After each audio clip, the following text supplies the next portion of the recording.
Salut! Attendez un peu. Ok, c'est bon.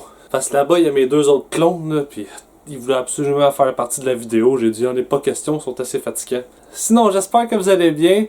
Aujourd'hui, dans cette vidéo, on va parler de 10 lois insolites qui sont encore en vigueur au Japon en 2024. 10 lois qui, selon moi, ne devraient plus exister car c'est vraiment expiré ou carrément absurde. Alors, c'est parti. On va commencer avec la loi numéro 1. Que personnellement, je sais pas si elle est vraiment appliquée ou elle est juste écrite sur papier. Mais supposément que c'est une loi qui est encore en vigueur au Japon. Il serait interdit d'être gros au Japon. Que par gros, je veux dire obèse. Ça dit qu'un homme de plus de 40 ans ne devrait pas avoir un tour de taille de plus de 80 cm. Et c'est 90 cm pour la femme. Alors, je sais pas si cette loi est vraiment appliquée, s'il y a vraiment un policier qui va voir une grosse personne, qui va arriver avec un tape à mesurer, et qui va dire « t'as un tour de taille de 100 cm, ça passe pas, ah ouais, en prison. » Ça m'étonnerait beaucoup. Mais supposément que c'est une loi qui est en vigueur.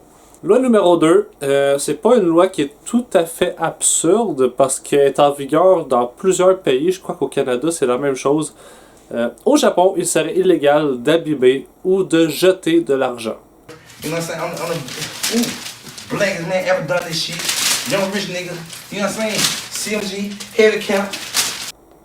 pense que c'est la même chose au Canada. Si jamais tu te fais prendre à brûler un billet d'argent, d'argent royal canadienne, je pense que tu as une amende même. Fait que c'est criminel de abîmer l'argent. Ça, je pense que c'est pas tout à fait absurde, mais je voulais la nommer parce que c'est une des lois qui a été énumérée étant considérée comme expirée. Bon, je pense que si tout le monde commençait à brûler son argent, je pense pas que ça arriverait. Si jamais ça leur arrivait, je pense que la société aurait un problème. Ça coûterait beaucoup refaire des billets pour rien, en tout cas. Je peux laisser imaginer, mais alors passons sans plus tarder à la loi numéro 3. Les gens qui meurent lors d'un duel ou lors d'un combat, ou exemple, tu te bagarres dans la rue, l'autre il t'assègne un coup fatal.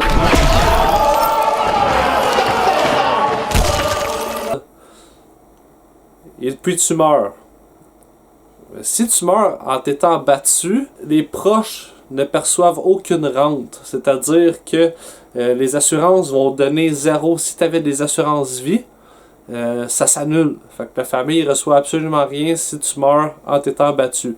Alors, si jamais vous venez au Japon, pensez-y à 2 fois avant de vous battre d'un bar, ou c'est toujours bon à savoir, tu sais. C'est sûr que si jamais vous n'êtes pas japonais, je crois que ça vous concerne pas. C'est pour les japonais natifs du Japon qui ont une nationalité japonaise. Je pense que c'est plus à eux autres ça concerne. Si vous venez en tant que touriste, si vous vous battez puis vous mourrez, ben je sais pas qu'est-ce qui peut arriver. Essayez-les pas, hein? Testez pas. C'est mieux de pas se battre, anyway, ça donne à rien de se battre. La violence, c'est inutile. Alors, on va passer à la loi numéro 4. Les femmes au Japon qui se divorcent ne peuvent pas se remarier avant un laps de temps de 6 mois. C'est-à-dire que si tu étais une femme mariée, t'es tanné de ton mari qui est toujours sous pis qui est toujours rendu au pachinko, tu décides de divorcer, mais la semaine d'après, tu peux pas te trouver un nouveau mari ou un nouveau chum, ou peut-être un chum, c'est peut-être égal. Ça spécifie surtout de se remarier. Fait que je pense que tu peux pas divorcer puis te remarier. Il faut attendre 6 mois. Loi numéro 5. Vous êtes prête là? Moi j'étais pas prête. J'espère que vous l'êtes. Il est obligatoire de signaler aux autorités si vous repérez une forme de vie extraterrestre.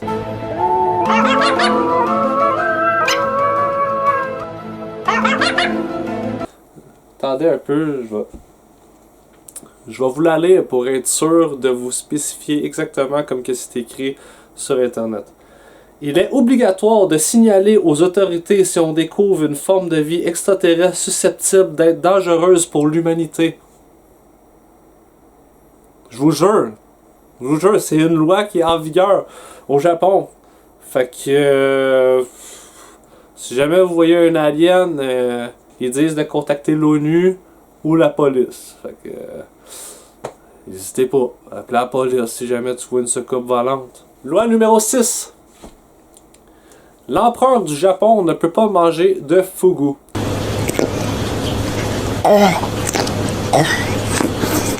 Le fugu, qui est le poisson globe que tout le monde connaît, qui est extrêmement poison, puis qui est vraiment populaire au Japon, c'est considéré comme de la haute gastronomie, car c'est vraiment pas tout le monde qui est capable de cuisiner le poisson fugu. Ça prend un chef vraiment expérimenté, parce que la moindre petite erreur, ça peut être fatal, tu peux en mourir. Alors, à cette heure, l'empereur est interdit de manger du poisson fugu. Bon. N'importe qui d'autre peut en manger, n'importe qui d'autre peut risquer de mourir s'il veut, mais pas l'empereur. L'empereur ne peut pas manger de poisson fugu. Fait que moi, si je serais vous, je ferais comme l'empereur, tu sais. S'il peut pas prendre de risques, personnellement, j'en prendrais pas non plus. Loi numéro 7. Ça, je le savais vraiment pas.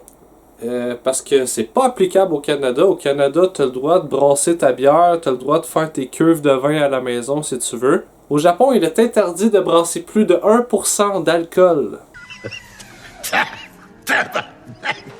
à domicile. C'est-à-dire que tu peux pas faire de l'alcool plus haut que 1% chez vous. Du jus de raisin, c'est borderline. Fait que essayez pas. Faites pas fermenter votre jus de raisin sur le comptoir. Si ça tombe à 2% d'alcool, c'est criminel. La police va venir vous saisir. Règlement numéro 8. Il serait interdit d'éclabousser les poissons, les piétons ou les cyclistes en voiture. C'est-à-dire que lorsqu'il mouille, il y a une grosse flaque d'eau.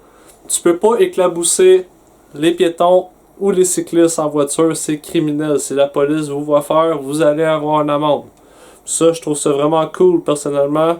Ça m'est jamais arrivé, mais je peux m'imaginer que la petite écolière ou la petite madame qui s'en va faire son épicerie ou l'écolière qui rentre à la maison, une voiture qui passe, wow, puis splash, puis toute mouillée, c'est vraiment pas cool. Là. Fait que c'est une loi quand même intelligente. Passons à la loi numéro 9. Ok, la loi numéro 9 est vraiment drôle, moi je trouve.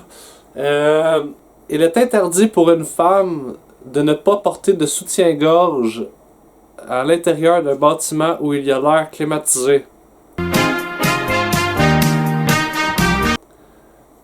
C'est ça? Ouais. Les femmes doivent porter un soutien-gorge dans les bâtiments climatisés. Le but, éviter que leur téton ne soit apparent et excite les hommes présents. Ah oui, hein, parce que quand il fait froid, tout le monde ne sait que les femmes...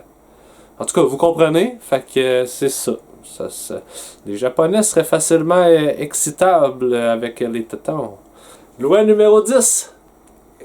Il serait obligatoire de se promener continuellement avec son passeport si jamais vous êtes un étranger. Au Japon, il serait recommandé de toujours se promener avec son passeport si vous êtes un étranger.